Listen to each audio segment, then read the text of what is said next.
भगवान विष्णु का वामन अवतार तथा दैत्यराज बलि की कथा। आइए सुनते हैं। दैत्यराज बलि की कहानी सनातन धर्म की प्रमुख कहानियों में से एक है। भक्त प्रहलाद के पोते और राजा विरोचन के पुत्र थे महाराज बलि। राजा विरोचक की पत्नी सुरोचना ने महाराज बलि को जन्म दिया था। विरोचन के बाद महाराज बलि ही दैत्यों के अधिपति हुए और उन्हें दैत्यराज बलि भी कहते हैं। एक बार की बात है, तब समुद्र मंथन के बाद देवगण बहुत शक्तिशाली हो गए थे।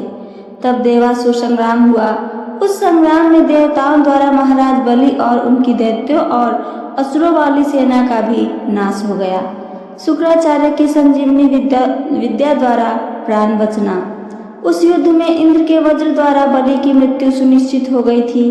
तब शुक्राचार्य, जो कि दैत्य गुरु थे, उन्होंने अपनी संजीवनी विद्या के द्वारा महाराज बलि के प्राण बचाए। अपने होश और प्राण शक्ति संभालने के बाद दैत्यराज बलि ने गुरु शुक्राचार्य से पूछा, आचार्य, मैं अपना राज्य, अपनी सेना और अपनी शक्ति वापस कैसे पा सकता हूँ? तब इसके उत्तर में आचार्य ने कहा, हे पुत्र, तुम महाभिषेक यज्ञ करो। इससे तुम्हें तुम्हारा हारा हुआ राज्य, सेना और शक्ति सभी पुनः प्राप्त हो जाएंगे। आचार्य की बातें सुनकर बलि यज्ञ करने को तैयार हो गए। महाराज बलि का विश्वजीत यज्ञ। आचार्य की देखरेख में यज्ञ आरंभ हुआ। इस यज्ञ में अग्निदेव ने प्रकट होकर महाराज बलि को सोने का दिव्य रथ दिया, जिसमें 4 घोड़े बंधे हुए थे। वह रथ हवा की गति में दौड़ने की क्षमता रखता था। साथ ही साथ यज्ञ से बलि को दिव्य धनुष, बाणों से भरा तरकस और अभेद्य कवच प्राप्त हुआ था। इसके साथ गुरु शुक्राचार्य ने बलि को भयंकर गर्जना करने वाला शंख और कभी न मुरझाने वाले पुष्पों की माला प्रदान की। अपने यज्ञ को पूर्ण कर महाराज बलि महाशक्तिशाली बन गए। देवासुर संग्राम में महाराज इंद्र का पराजित होना। उन्होंने एक बार फिर से देवासुर संग्राम का आह्वान किया। इस संग्राम में देवता बुरी तरह पराजित हुए। केवल इतना ही नहीं, अपितु देवराज इंद्र को युद्ध स्थल छोड़कर भागना पड़ा। दैत्यराज बलि यह संग्राम जीतकर स्वर्ग के राजा बन गए। अपनी विजय और बल का अहंकार भी उनके अंदर जन्म लेने लगा, जो पिछले हार के साथ सुप्त यानी सो गया था। शुक्राचार्य द्वारा बलि को ज्ञान। युद्ध के बाद उन्होंने अपने गुरु शुक्राचार्य से कहा, हे आचार्य, आपके कहे का पालन कर मैंने अपना राज्य, बल और सेना वापस पा ली है। अब मैं आपसे कुछ और भी जानना चाहता हूँ। यह सुनकर आचार्य ने कहा, निसंकोच पूछो वत्स। बलि ने पूछा, अपने राज्य, बल और सेना को सुरक्षित रखने का क्या उपाय है? तब दैत्य गुरु शुक्राचार्य ने उनका मार्गदर्शन करते हुए कहा, हे मेरे प्रिय शिष्य, यदि तुम निरंतर यज्ञ करते रहो तो कभी तुम्हारे बल में कमी नहीं आएगी, अपितु वृद्धि होगी और इससे तुम्हारी सेना सुरक्षित रहेगी और इससे राज्य भी सुरक्षित रहेगा। मेरी एक और बात मानो तो सदा गरीबों को और ब्राह्मणों को दान देते रहना। इससे जन्म लेने वाली ऊर्जा सदा तुम्हारे हित के लिए हितकारी होगी। महाराज बलि द्वारा आचार्य शुक्राचार्य का समर्थन। यह सब सुनकर दैत्यराज बलि ने हाथ जोड़कर आचार्य की बातों का समर्थन और सम्मान किया और ऐसा आजीवन करने का संकल्प लिया। वो हमेशा चलने वाले यज्ञ करवाने लगे और सदैव दान के लिए तत्पर रहने लगे। दान का अहंकार उन्हें हो गया। शास्त्रों में कहा गया है, अहंकार तो अपने आप में बुरी चीज है और जब अहंकार अच्छी चीज पर हो तो वह उसका भी नाश कर देती है। दैत्य लोगों की उनकी सुरक्षा प्रदान थी। इस वजह से दैत्य सबको कष्ट पहुंचाने लगे। देव माता अदिति की आराधना। उधर देव माता अदिति इस देवासुर संग्राम से हताश हो गई। उनके पुत्र निर्वासित जीवन व्यतीत कर रहे थे। उनके पुत्र देवराज इंद्र देवगुरु बृहस्पति के कहे अनुसार घोर तप कर रहे थे। यह सब देखकर माता अदिति विचलित हो रही थीं।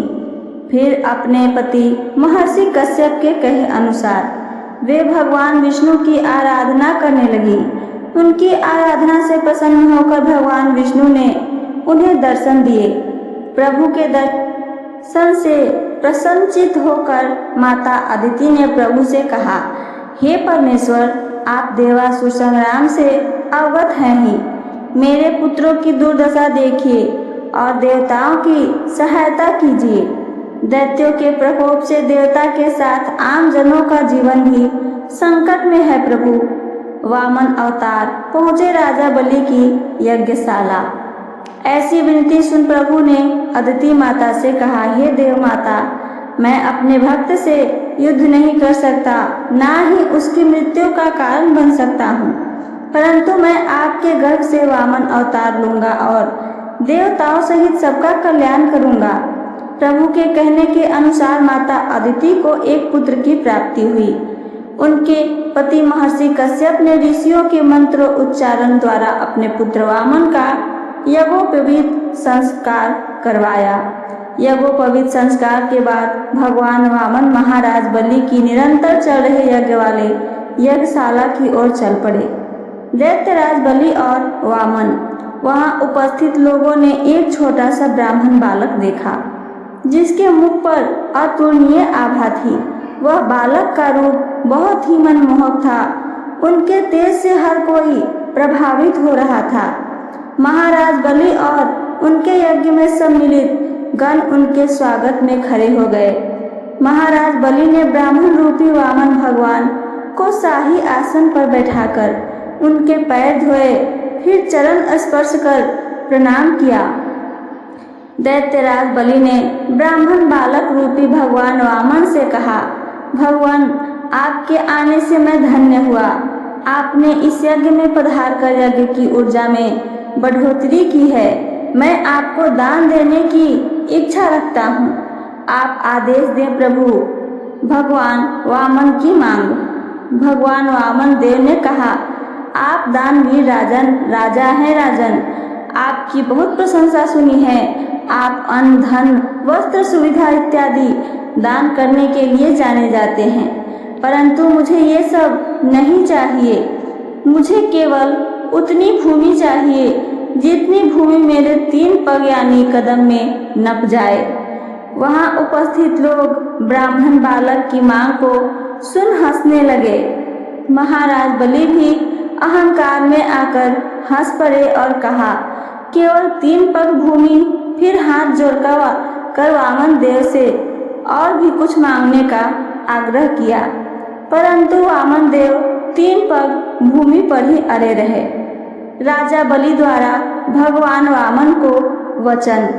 फिर जैसे ही अहंकार में अंधे महाराज बलि ने दान देने के लिए हामी भरी और आगे बढ़े, तभी उनके गुरु शुक्राचार्य ने उनसे कहा, हे बलि, ये बालक ब्राह्मण कोई और नहीं, स्वयं श्री हरि विष्णु हैं। सोच समझकर संकल्प लेना।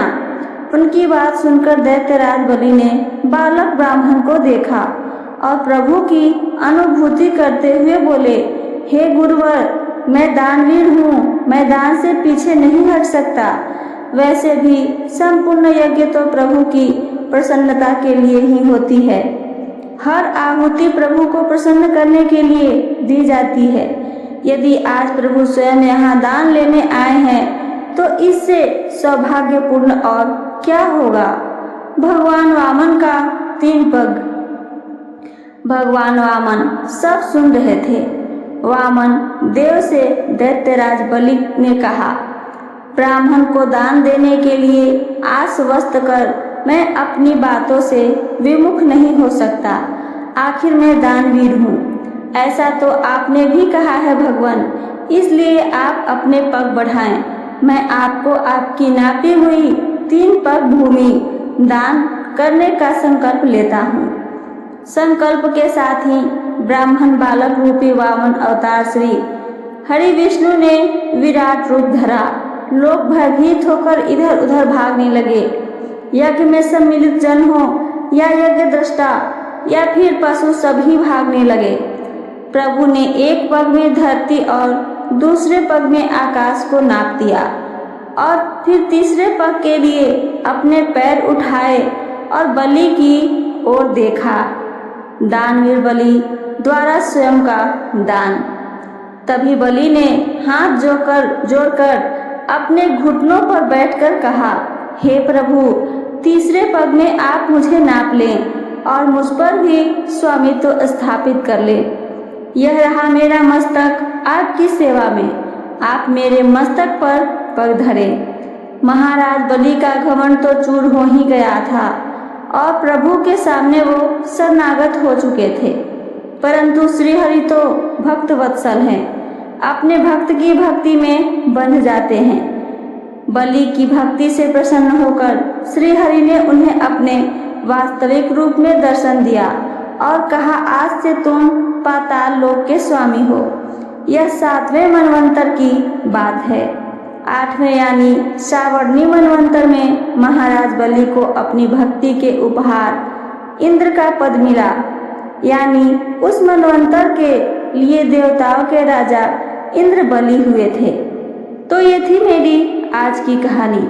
मेरी कहानी आप सबको पसंद आई हो तो चैनल को सब्सक्राइब करके वीडियो को लाइक करना ना भूलें। साथ साथ अपना एक प्यारा सा कमेंट करके हमें ज़रूर बताएं। सुनने के लिए धन्यवाद। जय श्री कृष्णा। राधे राधे।